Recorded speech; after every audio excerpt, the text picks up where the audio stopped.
when we're helping people who we're never going to meet and who we're never going to work with, there's always going to be some of those people who are going to hear what we have to say, be really helped by it, and then get really aware, I think I need some more help with this. Yeah, right. I think I want to hire this person. This is Rebel Therapist, a podcast for entrepreneurs who are trained as therapists and who want to level up their businesses, make a bigger impact, feel fulfilled, and be very well paid. I'm your host, Annie Schuessler. I've been regularly creating content to build and nurture my audience for over 10 years now. And this has worked really well for me. It's been a huge part of how I've drawn people to my work and built their trust. And my content has helped thousands of people who I'll never have the pleasure of meeting. So this is all a great thing. And creating content week after week can be overwhelming and kind of daunting. Daniel Fava had me on his podcast, Private Practice Elevation, recently, and we dug into all of my ideas and insights about how to create content that matters. And then I realized this conversation includes a lot of stuff that I haven't shared with you. And so I asked Daniel if I could release that conversation as a Rebel Therapist podcast episode as well. And Daniel said yes. So Daniel Fava is the owner of Private Practice Elevation, where his team helps therapists with all things website and SEO. And he got into this particular niche of working with therapists because his spouse is a therapist. All right, here is the conversation. Welcome to the Private Practice Elevation podcast. Unlike other shows about marketing and growing a private practice, only the Private Practice Elevation podcast takes you into the peaks and valleys of successful practice owners to give you the lessons they learned and the proven strategies that you can apply to your own private practice, helping you reach the next level in your business. I'm your host, Daniel Fava. If you ever felt stuck when it comes to creating content for your practice, unsure of what to say, how to say it, or even if anyone's reading, then you're in the right place. Today, we're talking all about content creation, how to do it in a way that builds trust, nurtures your audience, and actually feels manageable. And to help us break it all down, I'm joined by Annie Schuessler, the founder of Rebel Therapist. Annie has spent over 20 years as a therapist and now helps mental health professionals expand beyond the therapy room by creating courses, workshops, and other offers. She knows firsthand how powerful content can be in growing your impact, and she's here to share her insights with us. In this episode, we'll talk about how to overcome content overwhelm, find your unique voice, and develop a content strategy that works for you. Annie even shares her best tips for keeping the ideas flowing so you never feel stuck staring at a blank screen. If you're ready to make content creation easier and more effective for your practice, stick around. This episode is for you. All right. Well, thank you so much for joining me for this next episode of the Private Practice Elevation podcast. Daniel here. I hope that things are going well in your world. Man, it's been a whirlwind over here. Ever since Christmas, it always feels like my head is a little spinning. We go from Christmas to my birthday in January to today, as I record this, is my oldest son Samuel's birthday. He turns 8 today, so we're celebrating his birthday with some fun stuff. And then in 1 month, on March 16th, my youngest son, Caleb, he will turn 4.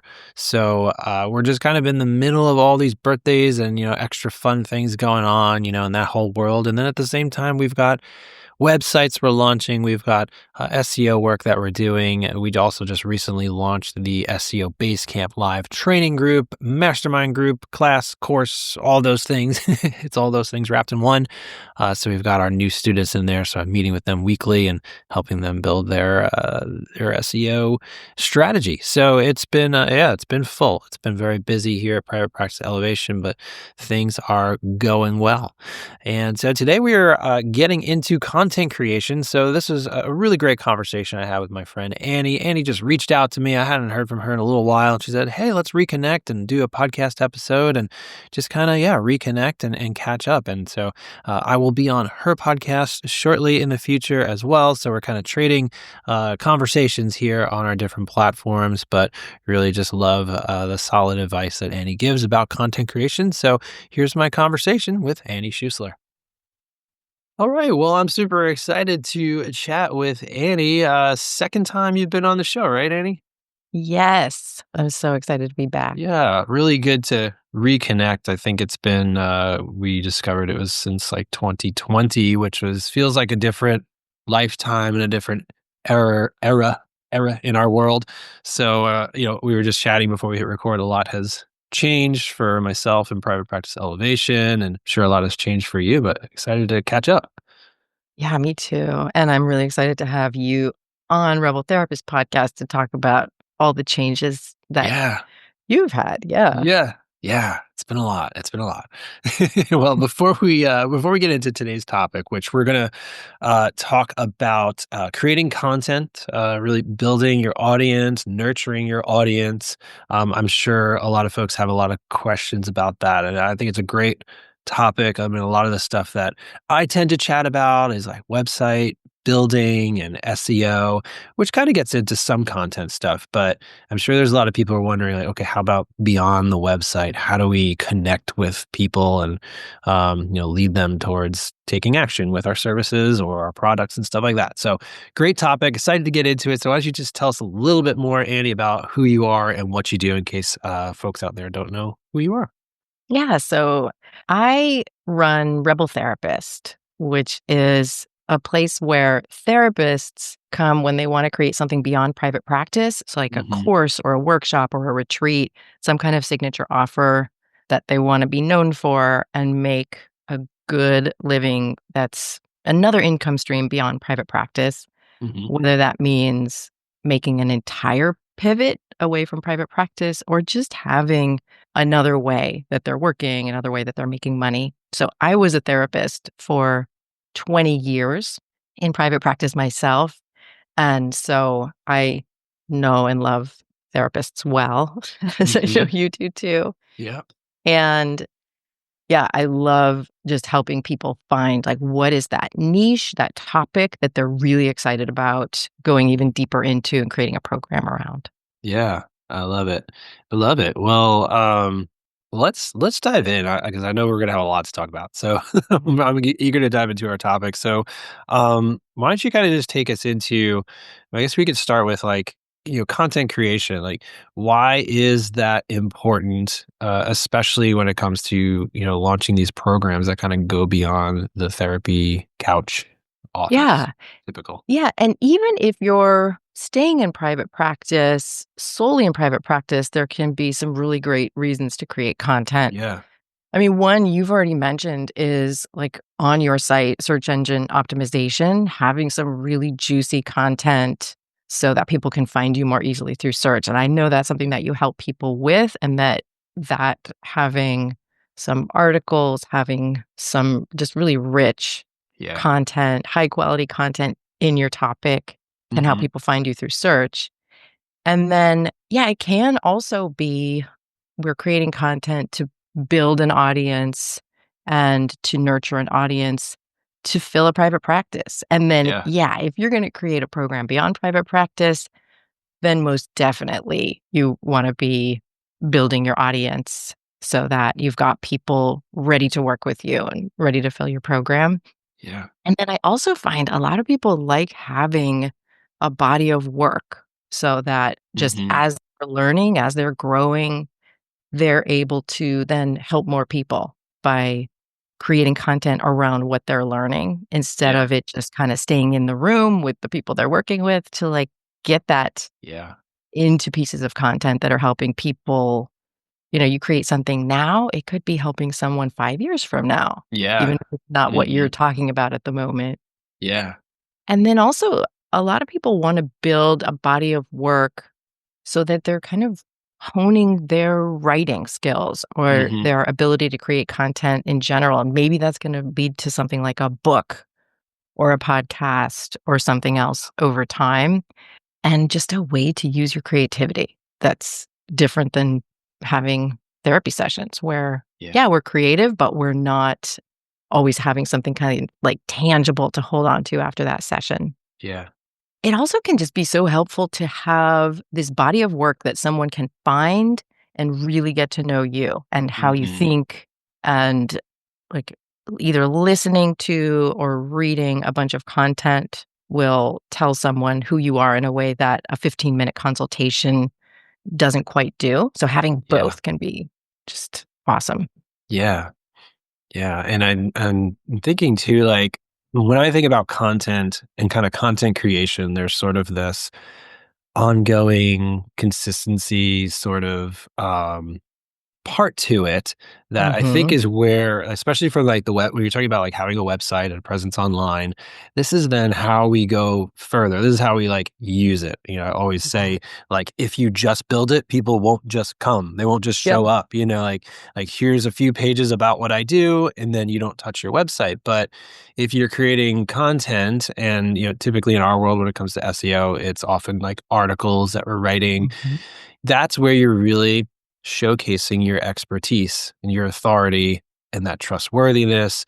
And this is where we have learned with the recent changes of the Google algorithm, Google is really focusing in on this. So if you are not sharing your expertise, you're not building your authority, then you're going to lose out to those websites that are. And so this all really plays into that SEO piece, and then also just the connection, I think, with those potential clients or students of a program. Yeah.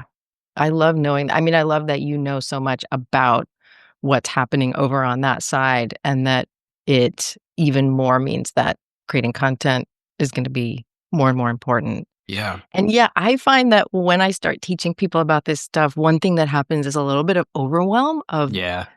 okay, like, how am I gonna do this consistently? How am I gonna do this Yeah. consistently over time? Mhm. And one thing that I notice for myself, and I always notice this for the people that I work with, is that luckily, the more content we create, the more ideas we get. So we don't actually use up our ideas and then run out. It actually goes quite the opposite way that Mhm. the more you're creating, the more you're geared up to create. Yeah. Well, one thing people ask me a lot is, well, what am I supposed to make content around? Like, Yeah. how do I know what to write about or what to podcast about?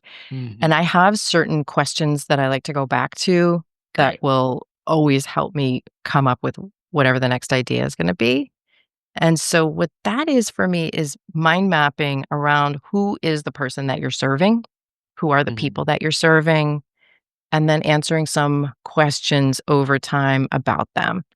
Yeah. And those can be, what are they struggling with around this topic? So, noticing in therapy sessions, perhaps just going through your life, going through your day, jotting down every time one of those things that they're struggling with comes up. Obviously, you're going to make everything completely anonymous, but I'm talking about Mhm. Right. you're going to notice patterns and Mhm. you're going to notice the more that you write these things down, you're going to notice all of these little specific ways that people are struggling with your topic. Yeah.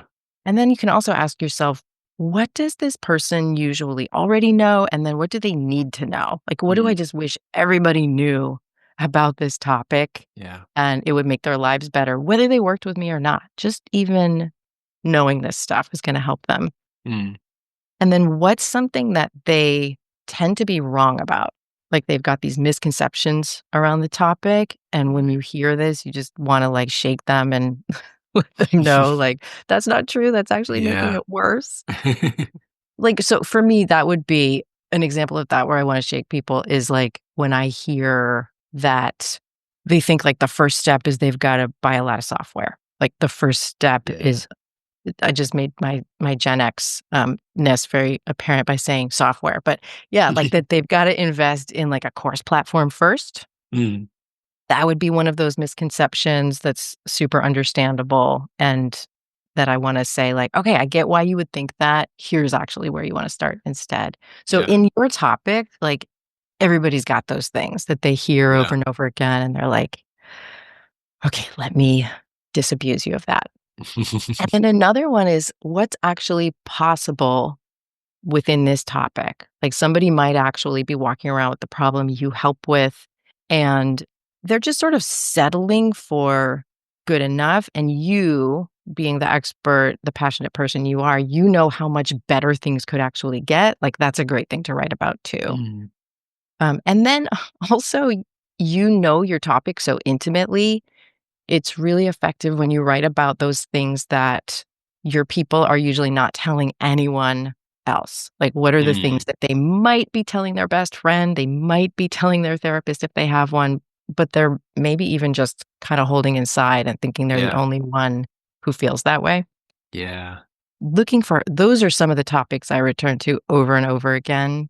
And, you'll never run out if Yeah. you're asking yourself those questions. Yeah. Yeah, I think, like, just listening to you, like, kinda teach you this, I think that it sounds like really the starting place is, like, an awareness of Mhm. who you serve and where they're at, and so I think that's just kind of it takes a little bit of practice. I know when I first started kinda building my platform and business, I was interviewing people, I was listening to consultations, and I would do, like, just what you said, like, I had this spreadsheet of just, challenges people were facing, complaints about building websites and SEO and stuff like that, and I would just keep a running list, and that kinda becomes the inspiration for, "Okay, what can I start to write about to really help folks where they're at?"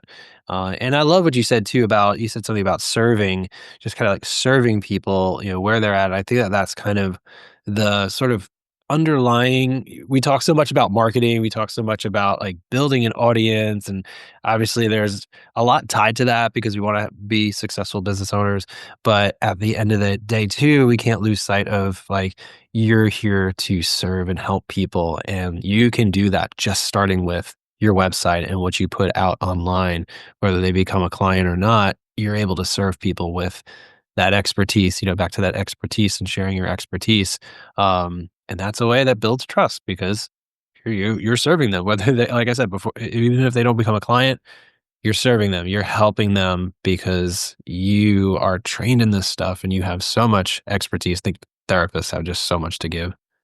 Yeah, and when we're helping people who we're never gonna meet and who we're never gonna work with, there's always going to be some of those people who are gonna hear what we have to say, be really helped by it, and then get really aware, "Huh, I think I need some more help with this. Yeah, right. I think I wanna hire this person to Yeah. help me." So, Mhm. yes, but I love the fact that, like you said, you're also gonna be serving some folks who don't hire you, and Yeah.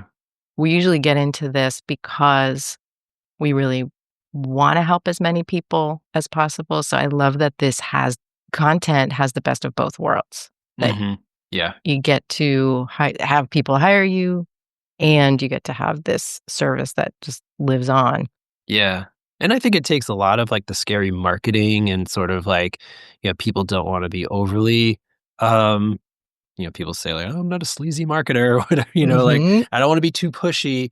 Like, well, if you kinda view it from that lens of service, then it's, you're just serving people, and then it's, maybe a simple email. "By the way, if you enjoyed reading this free resource or this blog, hey, I would love to connect and see if there's anything else I can help you with." That's not pushy. Yes, That's not pushy. You've built that trust, and you're that's right. you're you're allowed to then ask if there's anything else you can help them with? Absolutely, and you're running a business. A lot of times people tell Mhm. me that they're really worried about being annoying, like this thing Yeah. that you're saying, that they're Yeah. really worried about, Yeah. like, let's say we're talking about building an email list, which can Yeah. be a great idea, especially if you wanna create something beyond private practice. It's definitely a good idea. Yeah. And then people worry about, like, "I get so many emails and my inbox overwhelms me, so I don't wanna add to that." Like, I don't wanna be just creating more emails for people. Right. But what we wanna remember is, like, you're actually only writing to the people who are hungry for what you're creating right now. Yeah. When if and when they hit that point where this isn't the topic they need help with, they're Mhm. gonna unsubscribe, Yeah. not a problem.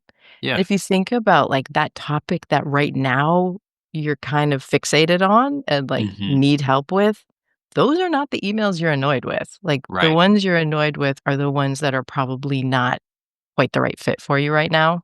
Yeah. And so when we write to that one person who really needs us right now and we are serving them, I think that can be the way to get over that fear of annoying people. Yeah. And I think just like you said, I think it's really important to actually sell our services in every piece of content. Mm. Because, like, I've had this thing happen where I find a piece of content and it's somebody I'm actually interested in working with. I don't wanna have to go hunting for, what services do they provide and how might Yeah. I find this person? Like, Right. let me have that information, like, right in that email. So even though sometimes people don't wanna sell in an email or in an article because they're afraid of being sleazy, you're Mhm. actually serving people by just giving them that information.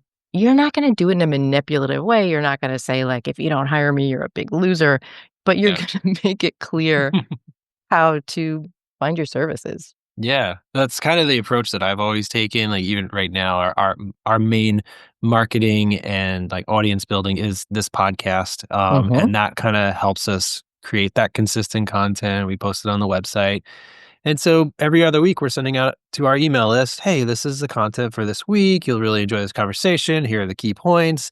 And then there's always I think it's even just like a PS on our email. By the way, if you need help with your online presence, here are our services. And that's really all I do. I'm not super pushy, unless we have, like next week we have a webinar going on for our SEO course.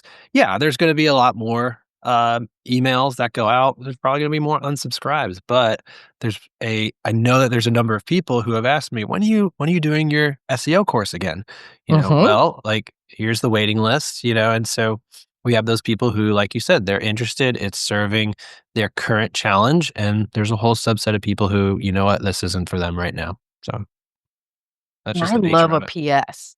Like, Yeah. I'm sure you know this, like, a PS in an email is often one of the first things that people read or one of the only things that people read if they're really rushing through, Oh, so really? that's a beautiful place. Yeah. Oh, I need to make mine maybe a little more attractive. I'll have to put a little more thought into it then. Or not, or it's exactly right because 'cause you've got Yeah. this trust built and they're like, "Oh, good. There it is."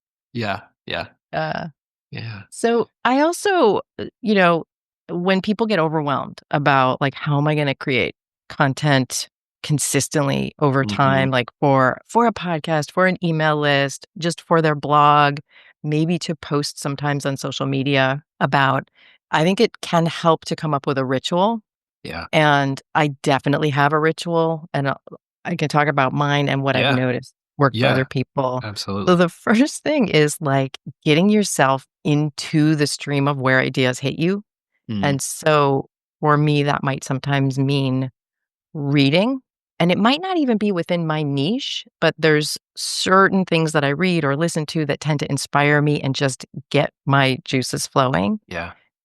And another time is in sessions, or, for me, it would be on group coaching calls, or if you're a therapist in private practice, right after a session. Is that a moment when you tend to have some ideas come to you? Like, have a little notebook next to you where you write down just content ideas then.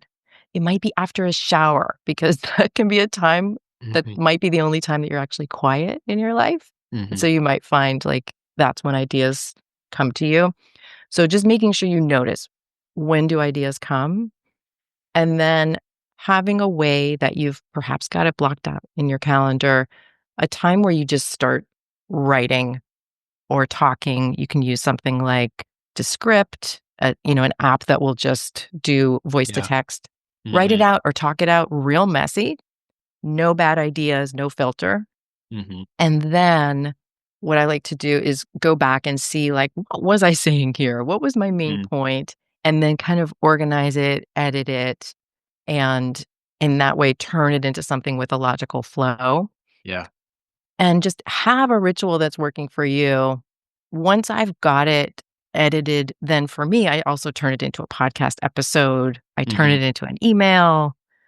If I'm on top of my game, I'll also turn it into a few reels, Mhm. and that way I've got one piece of content that's working for me in a few ways. Of course, I Yeah. put it up on my website as a blog if it's something that, can be turned into that.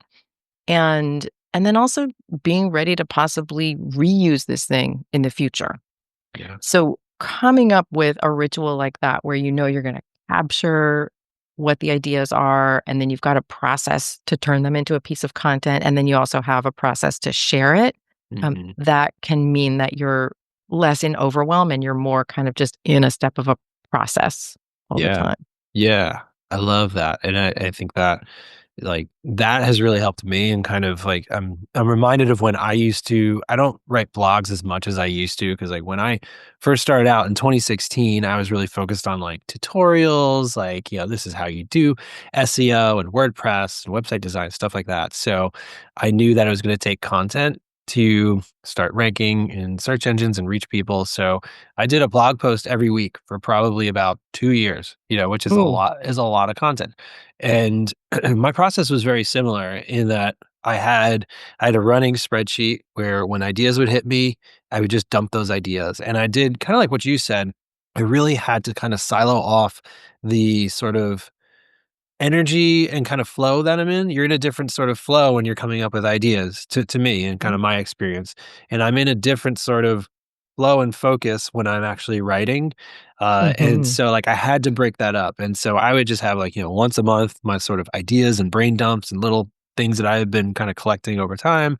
And I would actually, I needed something like really sort of like logical steps to kind of hold me accountable. And so what I would Mhm. do is I would beginning of the month just choose which topics I was sort of passionate about or like, oh yeah, I got a lot of ideas around that topic.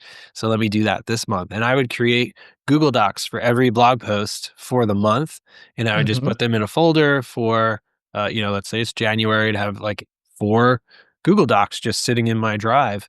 And then when I had those blocked out times to write, then the same sort of thing would happen. Like, okay, which of these 4 am I really excited about today to write about? And then I would just jump in and start writing. And so I didn't have to sit there with a blank page thinking, Yes. oh, what's the topic going to be? What should I write about? Like, okay, I've already identified I'm going to write about this. And sometimes when I create those Google Docs, I'm also gathering resources and, links and just things that are going to inspire me or give me more content to pull on to create that stuff. So similar flow. I've been kind of out of that for a while because of doing more focused on the podcast, but kind of similar things happen in that we're coming up with topics, we're assigning those dates like into the future, and then it's just blocking that time to then create it. I love that. Yes. And I was wondering for you, so for me, I sometimes have experimented, especially in my podcast, with batching. Hmm. And for me, it's not a great fit. Like for me, I need to have just these deadlines and one piece of content at a time. Yeah. Yeah. And I picked up from your process that it sounds like you do more batching. How have you kind of found that right fit for you? What did you notice in that? So I don't do a lot of batching with the podcast, like actually recording, when it Mhm. comes to that's really more like focused on like my solo episodes I might do because that's where Uh-huh. I really kind of share my expertise and teaching. I know it comes out a little bit in like our conversations here and stuff. Like to me, the interviews are so much easier because it's just like, oh, Sure. Andy Mhm. wants to talk about content creation, so it's just kind of setting everything up and then we have the conversation. The solo ones are a lot harder because that requires research, that requires just gathering, putting together the outline, that sort of thing. But I guess the only thing I don't batch is the recordings because I just, with my life and my 2 boys and just family and balance and all that stuff, it's hard for me. I've seen people post like, like, oh, today I recorded 6 podcast episodes. Today was my podcast day. And I'm like, I would need a nap after the second one. Like Yeah, me too. it takes a lot of energy out of me as an introvert and a highly sensitive person. Um, Yes. so I don't really batch the recording part, but I might have a day where I'm like, okay, I know I want to do these 3, 4 solo episodes because they're related to our services that we do. And so I will spend some time coming up with those outlines. I often will go into ChatGPT to help with those outlines so I have something to speak to and kind of Mhm. fill it in with my stories and examples and stuff like that. So I'll kind of batch that up to that point, and then it comes to, okay, then it's kind of, okay, I've got time. I've got some space. I can record, a solo episode. Sometimes I'll do 2 if it's maybe a shorter episode or not too in depth, but a lot of times it's really just like cranking out 1 and having that and sprinkling that in with the interviews that we do. So that's kind of my process. Oh, I love hearing this. And yeah, I am also a highly sensitive person and an introvert. So it's like, yeah, I just love how similar this is, Yeah. that interviewing someone else is such a pleasure also in that, like, for an introvert, it's like you get to really dig right into a topic with someone Yeah. and then just, like, make the most of it Yeah. in your content. So, yeah, I relate Mhm. to that. I love Yeah. that service. Yeah. Yeah. Another place where I notice people tell me that they're overwhelmed in creating content, and then I see why, is that Mhm. a lot of times people, especially when they're starting out creating content, feel like every piece that they create has to be enormous. Like it's Yeah. gotta be incredibly long, incredibly in-depth. Yeah. And so I've gotten a tip from Karen Claflin, who's a copywriter, which is like, just share maybe one idea or one aha or Mhm. one insight in each piece of content. And I Mhm. think, especially for someone who's in the mental health field, that can be perfect Yeah. because it can be overwhelming to think about the topic that is painful for you at the moment or that you're really struggling with. And just one idea, even if to you, the therapist or the expert, it seems like, oh my gosh, that's so obvious. Yeah. They already know this. Maybe they do, maybe they don't. But either way, to actually like take it in, think about it, apply it to themselves, like that's a lot and that's enough. So Mhm. sometimes people tell me they're overwhelmed, and then I look at what they're creating, and I'm like, "Oh, yeah, you could calm down. Yeah. This could be 4 pieces of Yeah. content." Yeah. Yeah. And then, yeah, you can really break things up. I'm a big fan of like doing like article series. If it's, you kind of pick the topic, but then you kind of break that down into like the main questions that people have. And really, you can really expand that. And again, like, back to what we were talking about right at the beginning in SEO, that's what Google's looking for is like sharing your expertise. And so it's kind of, yeah, there was a time where it was like, I need to create the ultimate guide to overcoming anxiety in the workplace, like, Mhm. and there's certainly a place for that, but you don't need to start there. Like you can do a whole series of blog posts and then, you're turning your website into this resource of these different questions that are being answered related to anxiety in the workplace rather than just this one piece. And then you get to go further with it, turn it into maybe a free download, a PDF, video series, you can kind of do the next thing. But yeah, you don't have to create this giant pillar of content, the end all be all, that sort of thing. Right, and you don't have to start there, like you said. If we can look at what, like, if I'm not creating any content right now, what's within reach? Like, what is a kind of content that I Hmm. could just Yeah. start to develop with my voice, with what I know right now and what I wanna share, and, like, Hmm. just start there. Yeah.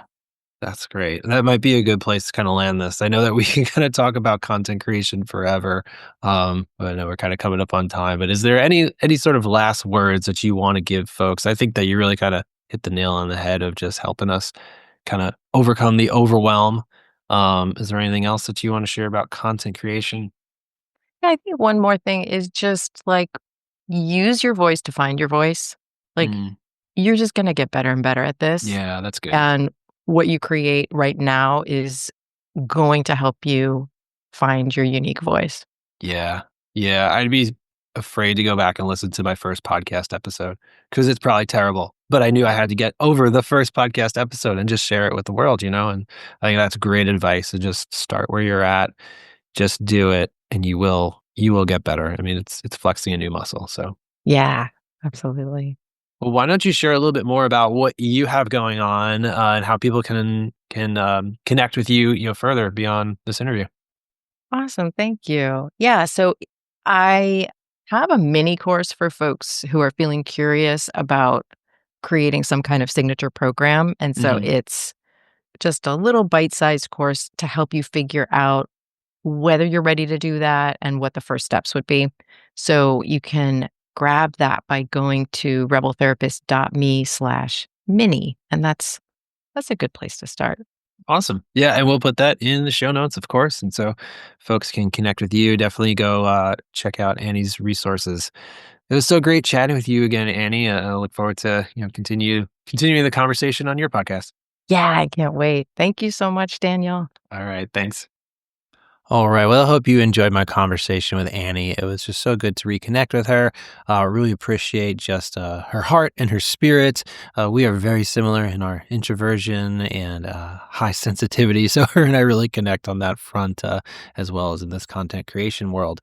So thank you so much for listening. As always, if you need help with your online presence, if you are looking to get more traffic from Google, or maybe your website is old and outdated, and you're ready for a redesign, would love to talk. If you head over to privatepracticeelevation.com/kickoff, you can fill out a short form and we can schedule a quick call just to learn a little bit more about your needs, your goals, and whether you're a good fit for the work that we do. So thanks so much for listening. Now go elevate your practice. If you're looking to get my help with your business, head over to rebeltherapist.me. And to learn more about what Daniel does, go over to privatepracticeelevation.com. I want to thank Ames Palms for editing this podcast. If you found this episode supportive, please do a couple of things. Share it with your favorite therapist or healer. That is absolutely the most important way we reach more people. And if you haven't already, please hit follow and give us 5 stars. That is so helpful to this podcast. And thank you so much for listening. I'll see you next time.